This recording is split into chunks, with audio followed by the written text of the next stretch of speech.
Welcome to Talking Business, a podcast produced in Melbourne, Australia. The podcast is available on the Acast site, my own website, the Apple Podcast Store, or wherever you go to get your podcasts. Or you can get it at the Business Acumen website at www.businessacumen.biz. For the most exclusive access to leading economists and business leaders from around the world, subscribe to Talking Business from my website, leongettler.com. I am Leon Gettler. My job is to review and monitor the week's news in business, finance and economics. I bring it all to you every week. For the most exclusive access to leading economists and business leaders from around the world, subscribe to Talking Business from my website, leongettler.com, or from whatever your favourite podcast platform is. This is episode number 27 in our series for 2025, and today's date is Friday, August the 15th. First, I will talk to Bob Huber, Chief Security Officer and Head of Research at Tenable, about the prevalence of ransomware, how it's grown with all the remote work that's going on, how ransomware has now become a business, and how organisations can protect themselves. And I will talk to EY economist Sherelle Murphy about the Reserve Bank of Australia's scope for interest rate cuts. But first, let's talk to Bob Huber. Bob, why has ransomware become such a flourishing business? And who are the players within the ecosystem? And how does the business model work? That's a great question, and it's flourished over the last few years. And primarily, I think the word you used is business. It's become a business. The effort to start a business, generally considered a steep curve or a learning curve for any enterprise, mind you, it takes years of effort and expertise. And ransomware over the course of the past few years has built an ecosystem that allows you to not have to be an expert in building out ransomware. There's initial access brokers out there and providers, and I can contract services out. So now I don't have to be an expert myself to get in the ransomware game, so to speak. I can actually contract those areas out where I don't have expertise. And just like any other organization, I pay a fee for their expertise and their services. So as much as I hate to say it, it's lowered the barrier for entry to the market for most entities and organizations. It's just not as difficult to join as it used to be years ago. So what's the size of the ransomware market? The ransomware market ballooning every day. And I think what's important to note is, which it became aware in a recently released ransomware report that we produced, is 38% of all attacks are ransomware, which,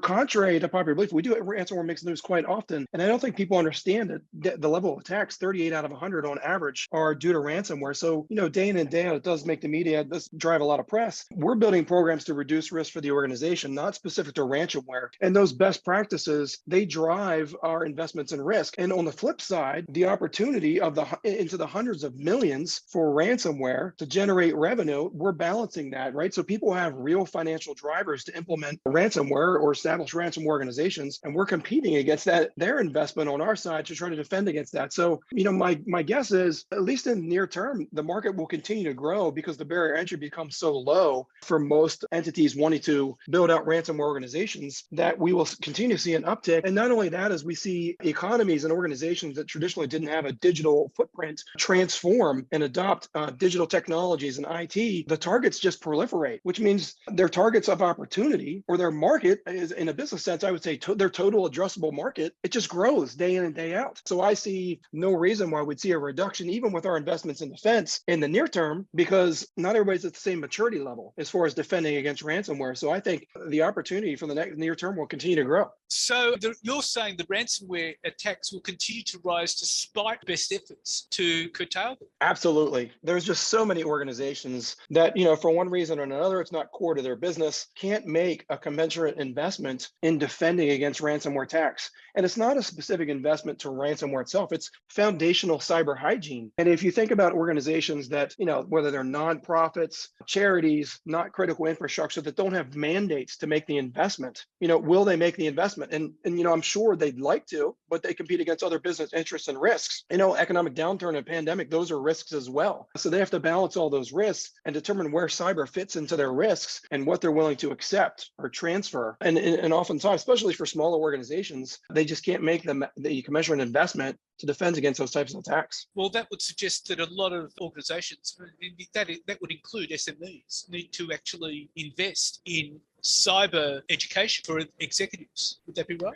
Absolutely, and I think that's a great opportunity for what I would surmise as minimal investment. You should target the folks who are most likely targets of those operators. So that's people, whether that's executives who have insider knowledge, whether that's people who have privileged access to platforms. And by privileged access, I mean folks who have like administrator accounts or root level accounts, the ability to change or affect a program or an operating system. Biggest bang for the buck. Those are the folks that are great targets, because if you want to achieve an effect at scale across the enterprise, you want to target those who have the largest impact. Tell me, has the incidence of ransomware grown? With remote work? They absolutely have. And I think it's hard to see if the math quite works out, but given the proliferation of remote work, there's some assumption of controls. As much as I hate to say this, a lot of jobs and work can be done from any location. But in some instances, those controls related to your physical environment of, key card access and badging in and badging out and things such as background checks may not occur as readily in the world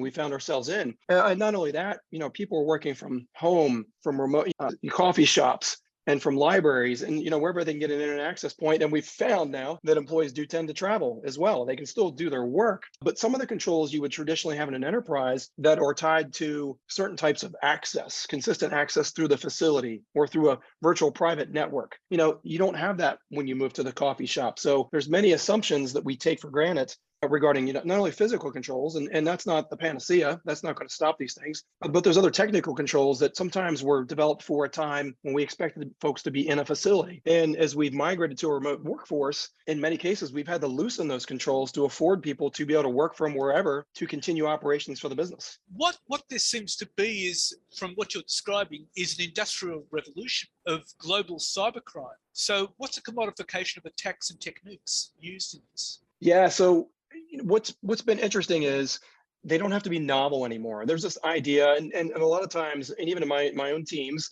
there's a lot of focus on what we call zero-day attacks. Zero-day attacks, never before seen. Only a few people know about it. And now what you can see is when they build these kits, and it's literally a kit, if you will, you can pick and choose the pieces. They're already built. So you don't have to develop the initial access or some novel attack to gain access or a foothold to organization. They already exist. You can just click and build these things. It's almost like, in my world, I'd say Legos. My kids like to play with Legos. It's snapping Legos together. So it's taken some of the difficulty away. And like I said, it's made the bar for access much lower. So where these cyber criminals hang out, I mean, who specifically are they? Who would they be? It's a nefarious bunch, rest assured.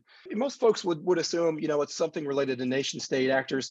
And while we do see some play with nation state actors in this space, it's traditional financial and cyber criminals. It's just the evolution of what they've always done. There was always the idea of some type of extortion attack by somebody who can gain access to your systems for financial gain or financial motivation. And what we've now seen is that ideologists can also take that same approach. Nation states can take the same approach. It's just because the ease of entry and access to the market has afforded them that opportunity. So it's the same cast of characters we've always had. It's just the means change and they progress and they've actually improved to where, now we used to talk about an extortion attack where I'm going to limit your access to your resources, your computer that you're on. I'm going to encrypt your files so you don't have availability. That's one step. And now they've taken that a step further. And they said, hey, I'm going to encrypt your files. If you pay me, I'll give you access back. And in addition, I'm actually going to disclose sensitive information. So I've actually saved some of your information off, and now I'm going to threaten you to disclose the sensitive information. And they've taken even further steps where I'm going to disclose it to your customers, your partners, your suppliers.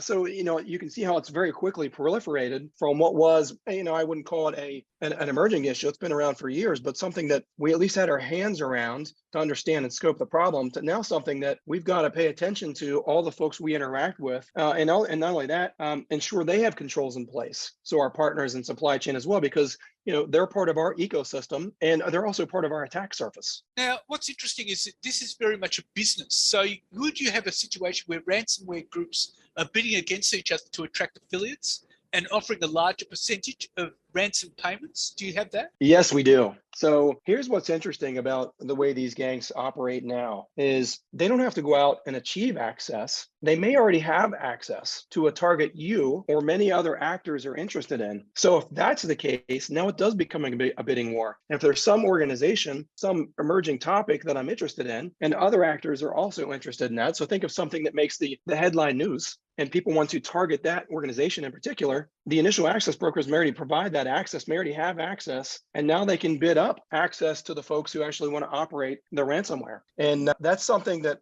previously it was really assumed to, you want to target an organization, you build your kit, you identify the target, you gain access. Well, now I sell the access, and I sell the access to the highest bidder. That's quite extraordinary. So you would have different ransomware agents working together as affiliates, as conglomerates. That's it. Each to their own ends. And everybody, as a traditional business, if I think about contractors I work with, everybody gets a percentage of the cut. So, I would say the person who actually forms the gang, if that's the only piece they do, they take the least cut. The initial access brokers and affiliates, they can take up to 70% of the ransom for the actions they're doing to afford you that access. Now, it really dependent now on what is your motivation. Are you financially motivated? Are you motivated by ideology or some other means? Maybe the financial aspect's not quite as important. Well, Bob, that's all quite scary stuff, and I'm sure everyone will be fascinated by it. Thank you very much for your time. Thank you so much for having me. I greatly appreciate it. And now let's talk to EY economist Sherelle Murphy. Well, Sherelle, the RBA cut interest rates to 3.6%, and a lot of the banks are predicting further rate cuts. I'm not quite so sure about that, but what's your view? Yes, I actually think they probably do have at least one more, maybe even more, 25 basis point rate cuts in them. And the main reason for that is because the sort of private sector side of the economy is pretty weak. We have household consumption, just petering along. It's not in free fall or anything, but it's weak. And also, of course, private business investment is quite low as a share of GDP at the moment, has been for some time. And so there is kind of a bit more room there, especially when you kind of look at the risks to the economy, which at the moment you'd have to say are balanced quite negatively. In other words, just what's going on internationally and the risks of the tariffs and their slowdown in GDP, global GDP is of course something that we need to be aware of. So I think that there is probably room for a bit more, and the RBA, notwithstanding the fact that they've noted the capacity of the economy to grow is lower, we'll see room for a little bit more upside. The reason I'm not so sure is the RBA was actually sending a warning to Australia that their living standards were going to drop and that productivity was going to drop to 0.7% from 1%. Yeah, that's right. They that's a fairly big kind of adjustment. But it is, as the governor kind of emphasized yesterday, more of a reflection of what's already happened rather than a kind of a change in view about what's coming up on productivity. So, it's not good news. Don't get me wrong. There's nothing about this which is good, but it is kind of just a working assumption to bring things back into line with where they've already been, and therefore where consumers and businesses have already changed their expectations to reflect what's going on. So not good news, but I don't know that it's a kind of a game changer here. The government is setting up later this month, the Productivity and Tax Roundtable, which may actually address it. But on the other hand, I think these things take time. Yeah, they absolutely do. It is interesting though, Leon, because I think there's not going to be one kind of big bang idea that comes out of this conference. I don't think. I mean, it'd be great if there was, but which will turn the ship around. It's, as Danielle Wood has reminded us, we're not back in the 80s. We can't kind of float the dollar again, and we can't remove tariffs again, and we can't free up the financial the financial industry again. This time, it's a case of more little changes. Now, we'd love to see big changes. We'd love to see complete reform of the tax system, but we don't obviously get the sense that that's going to happen. And therefore, there could be little things that are rolled out, quite quickly. You just sort of have to look at the Treasurer and his moves on licensing of some occupations across states. He's removing some of those sort of silly cross-border hindrances there. So if we get lots and lots of that kind of change, which is to suspect this is where it's going to go, then we could get a bit of a pickup. But even then, as you say, it probably would take months to years. It's not a thing that changes in weeks or days. Well, the interesting thing is that productivity is actually a problem globally. I mean, it's happening in the US, it's happening in the EU, in Canada, Turkey. It's happening in developed and emerging economies. It is. The US is probably a bit of a standout. I mean, it'd be interesting to see what happens from here, but the US certainly has been the best performer on a productivity scale. In other words, it's had faster productivity growth. They're getting more output simply per worker. That's interesting. Where is it coming from? Maybe it's the big tech firms. Maybe it's the fact that a lot of their, or a vast proportion of their industry compared to other countries around the world is in that sort of successful frontier pushing type industry. In other words, we've seen obviously huge advancements in technology from some of them. It's not just tech firms though. There's even some retailers and airlines that would fit into that category too, where they've just done things better than they have around the rest of the world. But yeah, the rest of us, unfortunately, we're kind of dragging our tails a bit here. And I think there's a variety of reasons for that, and it's not obviously just associated with technology. There's the fact that we've not been good at adopting technology, the fact that our labor, in other words, people are not moving around the labor market as much as they could, the fact that new businesses are taking longer to kind of get started, and old businesses which are less productive and just been doing things the same way over and over again, they're not exiting the market as quickly. And when we look forward, I think things like the slowdown in global trade, or the fact that it's been constrained rather than advanced, is something that might hurt too, because you think about that, it's reducing the sharing of ideas, the sharing of people across borders, and the sharing of capital. So it is definitely an uphill battle. One of the other things that makes it an uphill battle is the level of government spending, and job growth is in the non-private sector. Yes, that's right. And a very, very important point you make there, Leon, is that the growth in employment is very much in those what we call low productivity industries, which unfortunately tend to be those in the health, education and government space. And that's where all the money is at the moment, because that's where all the demand is at the moment for these types of services. So, that's great. It creates lots of jobs, but each individual job doesn't sort of add a lot to GDP. I will, of course, point out that GDP is not the only measure of an economy's success. And it really does kind of highlight the need for us to perhaps think about our economic performance in other ways. Plus the fact it's just actually really difficult to measure the output, say, of a nurse, or someone who's sitting on the other end of a phone in a mental health crisis. How do you put a number on that? You can't. So it's a very imperfect measure, let's say.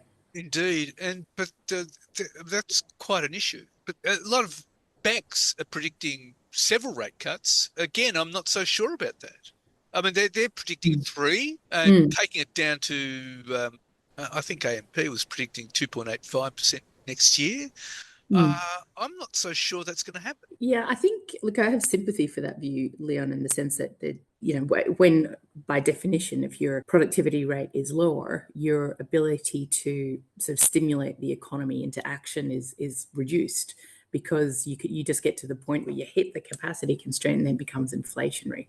And so that's obviously what the Reserve Bank doesn't want to do. So that in itself does tend to take away the potential for rate cuts.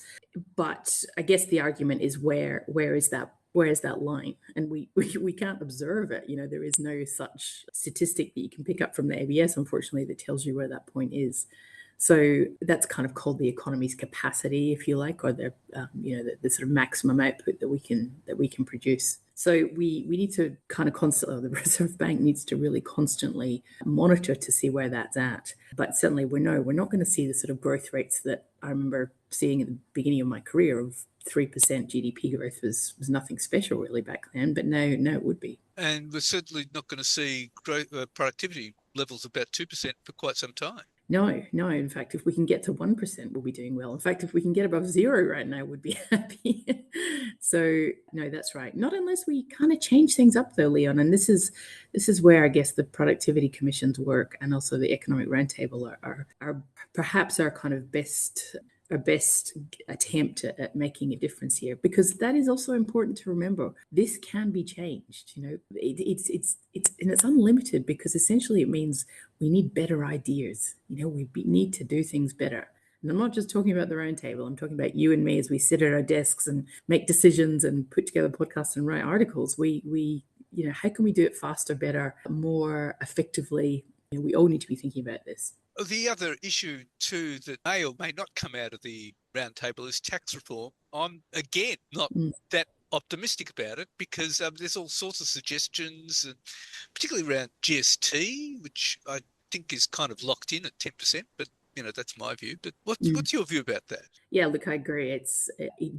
Tax reform is really, I think, where you could probably get most bang for your buck, and that's actually where we EY have put in a submission on to the roundtable. Is that's where we'd like to see the government focused, and we're kind of saying to them, you probably need to do something pretty bold. Like you probably have to give, a fairly large tax incentive for investment in strategic industries or technologies, things where you can see there is potential for a firm to really push that production frontier forward. So inventions, new technology, things that really step us up a notch. And unfortunately, we're falling behind the rest of the world here. There's many countries in the world, including many in our neighborhood in the Asia Pacific region, which are putting in place some pretty favorable tax rates, as low as 5% in some cases in Singapore or China for specific activities. And if we want to attract that kind of activity, and if we want to keep our researchers and our R&D development, even within Australian companies in Australia, we think you've really kind of got to step this up and give them a good tax reason to do so. Indeed, and of course that would improve productivity. Well, that's right, and we do think that, and our modelling shows that you can get quite a big boost to GDP if you enhance that kind of activity and really give companies dangle a carrot and get them to sort of move some activities back into Australia, or to indeed pick up their R&D activities in Australia. And that can in itself, of course, generate GDP growth, generate productivity growth, and then generate more taxes down the track. But it's a slow journey, and it takes a lot of faith, and it goes beyond one political cycle. Indeed. So we'll be watching all of this quite closely. And so the RBA move is, well, it's just the beginning. It's a bit of a warning, but we'll see what happens. Indeed, I think it's an incredibly interesting time. And what I like about it, though, Leon, as we kind of move into spring, we've got a few more reasons to be optimistic. We've got another rate cut from the RBA. We've got our best minds in the country getting together and thinking very seriously about some of our biggest problems. So, look, I actually feel more optimistic about the future than I have in some time. Well, Sherelle, thank you very much for your time. My pleasure. So what's happening in the news? Well, Australia's central bank trimmed its key interest rate for a third time this year, while signalling future policy decisions will hinge on incoming data. The Reserve Bank of Australia on Tuesday lowered its key rate to 3.6%, a level not seen since April 2023, and in line with expectations. The RBA has now eased by 75 basis points in its current rate campaign, and focus is now shifting to the local scope of further cuts, given a still tight labour market and poor productivity growth. The board will be attentive to the data and the evolving assessment of risks to guide its decision, the Monetary Policy Board said in a statement after a unanimous decision. In doing so, it will pay close attention to developments in the global economy and financial markets, trends in domestic demand, and the outlook for inflation and the labour market. Tuesday's rate cut comes 5 weeks after the central bank stunned investors by standing pat in defiance of widespread expectations for a cut. Data since then has shown the RBA's preferred quarterly trimmed mean gauge of inflation cooled to 2.7%, edging closer to the midpoint of its 2 to 3% target, an outcome Deputy Governor Andrew Hauser described as very welcome. At the same time, economic growth looks to have picked up in the 3 months through June, led by household consumption and trade. Gross domestic product data for the second quarter will be released on September the 3rd. The state of Australia's labour market is less clear, however, with unemployment ticking up to a 4-year high of 4.3% in June, in a tentative sign of cooling. Further clouding the outlook is the Trump administration's protectionist policies, heightened global tension, and a slowdown in Chinese demand. In its quarterly statement on monetary policy released alongside its decision, the RBA nudged down its estimate for Australia's gross domestic product, partly due to the low assumption for productivity growth, which was taken down to 0.7% per annum from 1% previously, while core inflation is seen near the midpoint of its 2.3% target through most of the forecast horizon. The RBA's cut comes as global policymakers grapple with the implications of higher US tariffs on inflation and economic growth. And more on the trade war between the US and China. US President Donald Trump has signed an executive order extending a tariff truce with China by another 30 days, a White House official says, with only hours to go before US tariffs on Chinese goods were due to snap back to a triple-digit rates. The order follows a non-committal answer by Trump to reporters as to whether he would extend the lower tariff rates a day after he urged Beijing to quadruple its purchases of US soybeans. A tariff truce between Beijing and Washington was set to expire on Tuesday, August the 12th. The order prevents US tariffs on Chinese goods from shooting up to 145%, with Chinese US tariffs on US goods set to hit 125%, rates that would have resulted in a virtual trade embargo. Imports from China are currently subject to 30% tariffs, including a 10% base rate and 20% in fentanyl-related tariffs imposed by Washington in February and March. China has matched the de-escalation, lowering its rate on US imports to 10%. The two sides in May announced a truce in their trade dispute after talks in Geneva, Switzerland, agreeing to a 90-day period to allow further talks. And the Albanese government faces billions of dollars in public sector funding cuts, which bureaucrats warn threaten service delivery, key government initiatives, and thousands of jobs. Key government departments, including health, climate and energy, social services and attorney generals, sounded the alarm in their incoming briefs to ministers, warning of budget cuts as large as 50% in coming years and asking where they should plan to cut workers. The worst of the looming budget shortfalls take effect from 2026-27, when at least 100 programs, and likely dozens more, will have their funding expire. The bottom line? The Cabinet's Expenditure Review Committee had only extended funds for many non-ongoing programs until 2025-26, which kept costs lower over the 4-year forward estimates ahead of the May 3rd federal election. It is not uncommon for budgets to fall over the 4-year forward estimates, particularly ahead of federal elections, as treasurers try to portray their books in the most positive light. The Health Department warned of looming funding cliffs, with its budget forecast to decline from $1.69 billion in 2024-25 to $893 million by 2027-28. The biggest annual fall, $575 million, was forecast for 2026-27. Over forward estimates, portfolio-level departmental funding down by 38% by 2028-29, driven by terminating measures for reform, the brief to Health Minister Mark Butler said, adding that it had 100 measures due to expire by June 30th next year, the majority of which include service delivery and will require consideration. Energy Minister Chris Bowen's department forecasts as funding would halve from $357 million in 2025-26 to $180 million by 2028-29. That would come over the same time frame that Labor seeks to ramp up efforts to hit 82% renewable electricity generations by 2030, a policy that underpins its bid to reduce emissions by 43% on 2005 levels by the same date. The fall mainly reflects the impact of terminating measures, the incoming government briefs it prepared for Bowen and his office said. And in keeping with this, the National Disability Insurance Agency faces a funding shortfall of hundreds of billions of dollars and has warned the government attempts to rein in the $52 billion scheme will not work without further investment. Labor in December announced $280 million for the NDIA to employ 1,000 new support needs assessors in the 2025-26 financial year as part of efforts to overhaul administration of the scheme. The government has said it will reduce the annual growth of the rate of the NDIS from 20% to 8%, saving almost $220 billion over 4 years to the June the 30th, 2028. Yet funding for the 1,000 jobs runs only until June the 30th, 2026. And the NDIA is the latest example of Labor's Expenditure Review Committee of Cabinet creating funding cliffs that made the budget look rosier ahead of the federal election. Now that voters have cast their ballots, bureaucrats are warning the budget shortfalls need to be addressed. In its coming government brief, the Minister for the NDIS, Jenny McAllister, said the agency faced significant budget challenges such as insufficient future funding for service delivery and enabling operations. It said the frontline workforce needed additional investment. Continued investment is required to enable the NDIA to implement and operationalise recent reforms to continue to the current trajectory to meet the 8% annual growth target from July the 1st, 2026, it warned. Without sustained funding, current efficiencies and savings will be lost and directly impact the NDIA's ability to achieve the target. Underlying the unrealistic forecast in the budget, a spokesman for McAllister indicated funding for the 1,000 new jobs would continue beyond June the 30th. The government will continue to make sure that frontline workers at the NDIA continue to be supported, the spokesman said. Their work is critically important. There will continue to be opportunities across the budgetary cycle to ensure the NDIA has the resources it requires. And Seven Group Chief Executive Ryan Stokes is calling for a carbon levy on imports to help create a level playing field for local industry.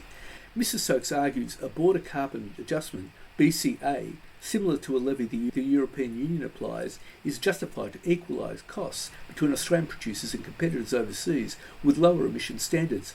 The introduction of a BCA is one of a series of policy initiatives and changes pushed by the Seven Group, now known as SGA, in a submission to the government's Economic Roundtable, which will start on August the 19th. As Australia continues to lift standards, it becomes harder to compete against countries with lower standards. This is directly relevant to carbon emissions. The safeguard mechanism ensures Australian companies reduce their emissions, Stokes said. Imports of goods not subject to similar mechanism and associated with the investment to deliver on this objective will undermine our industrial base's competitive position and the environmental improvements underpinning those policies.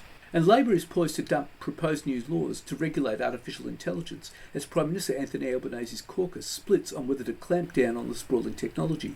Underlining a growth appetite in the Cabinet to seize what the Productivity Commission says could be a $200 billion boost, Assistant Minister Andrew Charlton will lead a delegation to the US this week to meet executives from powerhouse firms OpenAI, Nvidia and Amazon Web Services. But Labor is confronting union calls to protect workers from replacement as it tries to deal Australia into the AI space. Backbencher Ed Husic is also urging Labor to push ahead with a new regulatory act he first proposed when he was a minister in Labor's first term in office. Instead, Minister for Industry and Innovation Tim Ayres is working on a lighter touch model that will mostly adopt existing regulations in areas including privacy and copyright, avoiding new red tape that might undermine Treasurer Jim Chalmers' second term focus on productivity. But Labor Senator Michelle Ananda Raja, a leading researcher on using AI to diagnose disease before she entered Parliament, has been lobbying colleagues to embrace the new technology. She said she was trenchantly opposed to Husic's model, which she claimed would stymie a local AI industry and deprive the nation of wealth. At the same time, however, a Productivity Commission report recommended that teachers should use AI to create lesson plans, mark homework, and provide real-time feedback to students. In other words, the Productivity Commission report calls on the federal government to lead a push to turbocharge the uptake of technology in schools. In the PC's fourth report in the lead-up to next week's Economic Reform Roundtable, the agency said AI could reduce the administrative burden, preventing teachers from spending more time with their students. As technology continues to shape the future of life and work, Australians are more likely to need to understand and work with the digital economy technologies such as AI, the PC said in its interim report into building a skilled and adaptable workforce. The PC has emerged as the key champion of AI in the lead-up to the roundtable, which will take place from August the 19th to the 21st. The advocacy has put the government-run think tank at odds with the union movement, which is calling for strict regulations on the adoption of AI amid fears that technology could be used to replace workers. The PC said generative AI could be used to create class preparation aids by taking existing materials, adapting them for different contexts or learning abilities, and then generating new materials from scratch. Providing that teachers know how to assess the quality of the output, these tools can reduce the time and compliance burden on teachers to create lesson plans for every class, covering multiple scenarios they face, the PC said. AI could also be used to provide assessment and feedback, including creating adaptive learning applications that quiz students and adjust the difficulty of questions based on a student's knowledge. EdTech tools can be used to mark or analyse student work in real time to identify learning gaps or areas of need. They can also lessen the gap between early career and experienced teachers in identifying and assisting students who are falling behind, the PC said. It pointed to an AI trial of Brisbane Catholic education that generated average time savings of 9.5 hours per week for teachers across both their planning time and administrative tasks. Grattan Institute Education Program Director Dr. Jordana Hunter said there was huge potential for AI to transform school education, and sophisticated programs could be very effective helping young people learn complex skills across areas like maths and science. And the profit reporting season continues. Commonwealth Bank of Australia has delivered a cash profit of $10.25 billion for the full year, up 4%. Insurance Australia Group has posted a 51.3% profit jump to $1.35 billion. Australia's largest winemaker, Treasury Wine Estates earnings before interest, tax and SGARA agricultural accounting standards were 15.5% higher at $470.6 million. Arena REIT, the childcare and healthcare property landlord, reported a net operating profit of $73 million for the past 12 months, up 17% on the prior year. Gold miner Evolution Mining posted a 119% jump in net statutory profit to $926 million in fiscal 2025. Major electricity and gas supplier AGL Energy has posted a 21.2% drop in full-year core profit, with a loss of $98 million, down from the year earlier of some $711 million.